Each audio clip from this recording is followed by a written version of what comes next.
Vinod Kambli. Vinod Kambli was more talented. Even Sachin has said this. He had scored more runs. Even Sachin acknowledges this. But Sachin handled his failures and successes with equal grace. Vinod could not handle his failures. अपने audience को ये बताना ज़रूरी है कि ये तो definition हाल में आने शुरू हुए हैं, मिलेनियल्स हों, जेनजी हों। इस दौर में, इस लड़ाई में मैं खुद को एक एहसास मात्र पाता हूँ कि हम लोग एहसास हैं अगर हम डेफिनेशन का हिस्सा नहीं हैं। और एक बात और ज़रूरी आई है कि it's very important to keep upgrading your dreams, Right. क्योंकि आप 16 के जब हैं तब एक ख्वाब देखते हैं और 24 तक उसके पीछे लगे हुए हैं। 24 साल के जब आप हो गए, 8 साल गुजर गए, दुनिया बदल गई, ट्रेंड्स बदल गए, डिमांड्स बदल गई।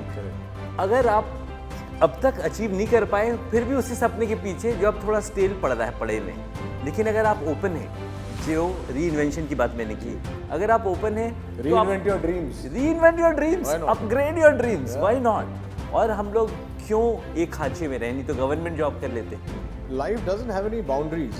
We set our boundaries ourselves. Our mind is what tells us.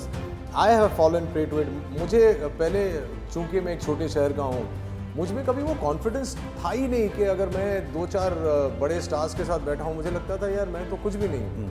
इतना काम कर लिया था मैंने, मेरा पहला शो सुपर डुपर हिट हो गया था, स्वाभिमान के नाम से लोग गिर जाते थे। लेकिन तभी भी मुझ में ऐसा फीलिंग होती थी कि यार नहीं, मैं इनके सामने क्या हूँ। वो बहुत एक गलत एहसास है गलत एहसास। अपने बारे में। हाँ। अपने बारे में रिलक्टेंस। हाँ। और ये होता है सबको, ये नहीं है कि नहीं होता है, होता है सबको कि लगता है we are not worth it. वो वाली फीलिंग कभी नहीं होनी चाहिए। और मैं हमेशा यंग लोगों को, जब भी मैं TEDx टॉक वगैरह देता हूँ, मैं हमेशा ये कहता हूँ कि boss, dream big, keep working towards it. ये नहीं कि मैं घर पे बैठा हूँ मैं ड्रीम कर रहा हूँ, ऐसा नहीं। Lot of times dreams don't come true, but there is nothing wrong with it. It's absolutely okay यार। मेरा ड्रीम था कि मुझे 22 साल में रोल्स रॉयस खरीदनी है, क्योंकि मेरा इनिशियल RR है। अभी एक स्टूपिड ड्रीम था, लेकिन है ना, पर क्यूट dream भी था। है और क्यूट भी है। तो मैंने अभी अपग्रेड कर दिया कि मैं सिल्वर स्पिरिट रोल्स रॉयस लूंगा। अब वो होगा नहीं होगा ये तो वक्त ही बताएगा, लेकिन ड्रीम तो करते रहना पड़ेगा। बिल्कुल बिल्कुल। क्या आपको अगर फिर से रिवाइंड कोई जिंदगी को करने का मौका दे, तो आपकी जो जर्नी रही है, right from Nagpur to Ahmedabad to Mumbai, इसमें कुछ आप चेंजेस लाना चाहेंगे? सिर्फ ज्योग्राफिकल नहीं, कोई बात, कोई फीचर्स। देखिए, नागपुर से बम्बई, बम्बई से अहमदाबाद, अहमदाबाद से फिर बम्बई, इसमें तो मेरा कोई श्रेय था नहीं। मेरा मानना है कि ये डेस्टिनी होती है जी। मेरी डेस्टिनी में यहाँ आना लिखा था, आपको पता है, I don't know whether you are aware, लेकिन मैं यहाँ अपना MBA करने आया था, वीज़ा लेने आया था US का, और मेरा US का वीज़ा रिजेक्ट हो गया। I was going to Ann Arbor Michigan to study MBA, और चूंकि वो रिजेक्ट हो गया, मैं एक्टर बन गया, क्योंकि मेरे पास आपके सारे फैंस US के रिजेक्शन अथॉरिटीज को शुक्रिया अदा करेंगे। नहीं तो अब कहाँ साइबर कुली बने होते, कहाँ करेक्ट, पता नहीं क्या कर रहा होता। तो सोचिए कि अगर वो वीज़ा मेरा लग गया होता तो आज मैं अमेरिका में किसी बैंक में या किसी कहीं बैठ के नौकरी कर रहा होता, अच्छी नौकरी कर रहा होता, लेकिन ये जो एक्साइटमेंट एक एक्टर की लाइफ में है, और the kind of love you get from everyone who like your work, तो इसलिए मैं हमेशा कहता हूँ कि boss, it doesn't matter how many plans you have. जो लोग बोलते हैं ना, यू मस्ट प्लान। प्लानिंग से एक हद तक आप कामयाब हो सकते हैं, लेकिन अगर आपकी डेस्टिनी में कुछ करना लिखा है तो वो होके रहेगा। मैं गारंटी के साथ कह सकता हूँ। आप बैठे हुए हैं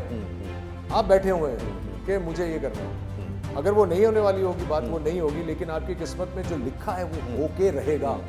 अब ये कोई टेंजिबल बात नहीं है, मैं कैसे समझाऊँ। आपने मेरी जर्नी के बारे में पूछा, मैं यहाँ आया, MBA करने आया, अनफॉर्चुनेटली वीज़ा रिजेक्ट हो गया, फिर मैंने इंडियन कॉलेजेस के लिए पढ़ाई की, वहाँ एंट्री जिस दिन मिलने वाली थी उस दिन मेरी मुलाकात कुणाल कपूर से हुई, उसने बोला मुझे ज्वाइन कर ले, वहाँ से मैं एक्टर बन गया और आज मैं यहाँ बैठा हूँ आपके साथ। इसमें मेरा श्रेय क्या है? चीज़ें होती चली गई। मैंने सिर्फ इतना किया कि जो भी काम मुझे मिला, मैंने 100% या 100% से ज़्यादा मेहनत की, पूरी लाइक आई सेड शिद्दत से की। मैंने कभी चीटिंग नहीं की अपने काम से। आजकल मैं बहुत सुनता हूँ, ये जो जेन ज़ी हैं वो लोग 9 बजे की शिफ्ट में 12 बजे आते हैं, फिर टैंट्रम थ्रो करते हैं सेट पे। मैंने ज़िंदगी में सिवाय क्रिएटिव डिफरेंसेस के कोई कभी टैंट्रम नहीं थ्रो किया कि मुझे ये चाहिए, वो चाहिए, ये सब ऐसा होना चाहिए। जो बेसिक नीड्स हैं अगर वो प्रोड्यूसर पूरा कर देता है तो आपके खाली क्रिएटिव डिफरेंसेस हो सकते हैं। और ये जो टैंट्रम्स की बात मैं सुनता हूँ, मुझे लगता है कि कितनी स्टूपिड बात है। आज आपका सिक्का चल रहा है तो ही आप टैंट्रम थ्रो कर रहे हैं। लेकिन भी ग्रेटफुल कि आपका सिक्का चल रहा है, चल कल रहा नहीं है। चलेगा, ये भी गारंटी के साथ कह सकते हैं। और इसमें एक्सटेंशन ये आ गई है कि जो आप एकदम से यंग अपने आर्टिस्ट की बात कर रहे हैं, तो एक सेंस ऑफ एंटाइटलमेंट भी प्रूव किए जाने के पहले से देख के वो थोड़ा सा डिस्टर्बिंग लग रहा है कई बार। हाँ, क्योंकि क्या है सर, बड़ी आसानी से चीज़ें मिल जाती हैं टेलीविजन पे। अगर आज आप आते हैं और आपका पहला शो हिट हो जाता है, before you are a bona fide actor, before you are a star, yes, and you know I have gone through it, so I am not going to say anything about that, because जब लोगों को लगने लगता है कि मैं star हूँ तो उनका चाल ढाल बदल जाता है। बदल जाता है, और वो नॉर्मल है। मैं हमेशा एक उदाहरण देता हूँ, Sachin Tendulkar, Vinod Kambli. Vinod Kambli was more talented. Even Sachin has said this. He had scored more runs. Even Sachin acknowledges this. But Sachin handled his failures and successes with equal grace. Vinod could not handle his failures. The moment you become a star in your mind and you can't handle your failures. For me personally, मेरे ज़्यादा failures रहे life. Correct, फिर भी मैं आज यहाँ हूँ. Because I knew how to handle my failures. कि That's the ठीक है, most आज फेल हूँ, कल सक्सीड होऊंगा ही होऊंगा. वो बातें आई थिंक आपके जो जितने भी लोग आपको Yes, देख yes, रहे हैं, ये सीखना बहुत जरूरी है. बहुत ज़रूरी है। और यंग ऑडियंस को ये जानना भी ज़रूरी है कि जैसा रोहित ने राइटली कहा, it's very important to be a good and grounded and graceful human Very being important. First. और वो स्टारडम को पहले से मत ले आइए। नहीं, कभी कभी सर वो स्टारडम में लोग बह जाते हैं, मैं भी बह गया हूँ, मैं झूठ नहीं कहूँगा. अगर मैं उससे नहीं सीखा होता तो आज यहाँ नहीं होता. नहीं होते, बिल्कुल। Because I was terrible.